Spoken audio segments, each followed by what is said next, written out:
Leonardo da Vinci is one of my heroes. He's one of those risk takers who dissected subjects. He wanted to find out how things worked, and he tried to put it on paper to understand it and to teach it. I'm Randall Feingold. I'm a plastic surgeon. I've been in private practice in Great Neck, New York for 18 years. Plastic surgery is sort of a very broad field. It actually comes from the word plastikos, which is an ancient Greek word that has to do with form or shape or to mold things. So our specialty is not specific to any one thing. Sometimes it's repairing an injury, sometimes it's restoring a patient from a surgery they've had, and sometimes it's just refining someone's appearance for just the aesthetics of it. So it's partly aesthetics and it's partly reconstructive work. If you start in my early schooling, I never would have predicted that I ended up doing what I'm doing now. I wanted to work with my hands, I wanted to have fun, I wanted to play and experiment, so I took studio art in college. I did sculpture as well, but at some point I just felt that I was going to have to do something a little more concrete in terms of my career, and so I ended up going to medical school, not knowing how I was going to utilize my interests. So for me, I was interested in medicine, but I didn't want to do the same thing every day. I didn't want to fix a hernia every day. I didn't want to just treat blood pressure for a lifetime by giving a pill.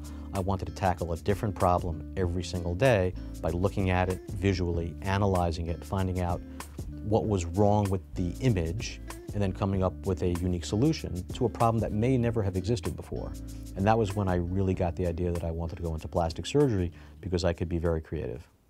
Well, I think this is a great field if someone has an artistic background. When I meet a patient and we're talking about a particular problem that needs to be solved, and it may be the shape of a nose, it may be the shape of someone's face or jawline, it may be reconstructing a breast, I'm going to examine that patient and I'm going to draw on paper some crude sketches of the area of anatomy that's important. I'll take some measurements and they'll be rather simplistic.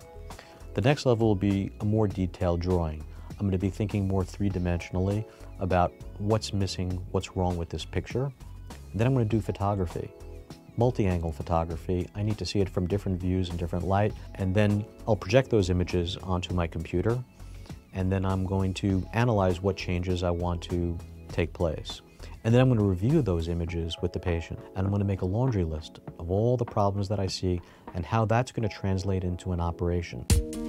When I'm in the operating room, there's some sculpting, there's a little bit of risk-taking. It may not be clay, but I'm molding something, and then I'll have to take a step back and look at it evolve over a period of time. I mean, I work with living tissue, and so it's about volume, it's about form, it's about shape, it's about shadow, and it's definitely about color. When I reconstruct a woman's breast, part of it is it's a mound, part of it is a nipple, and then part of it is tattooing for color, for realism. So when I'm going through this process, the creative or artistic side of this process really helps me.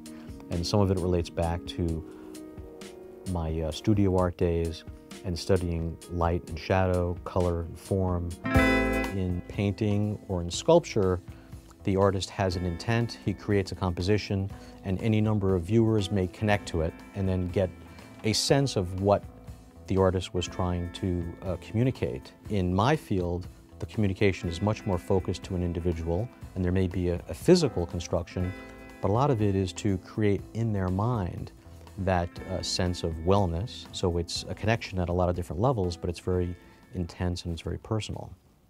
I just think if you enjoy creativity, working with your hands, even if you're not sure where it's going to take you, you have to take that leap of faith. I didn't know where it was going to take me. I never would have thought that this is what I'd end up doing every day. My training is very technical in nature. I work with my hands under a microscope. I suture things that are extremely tiny. I transplant tissue.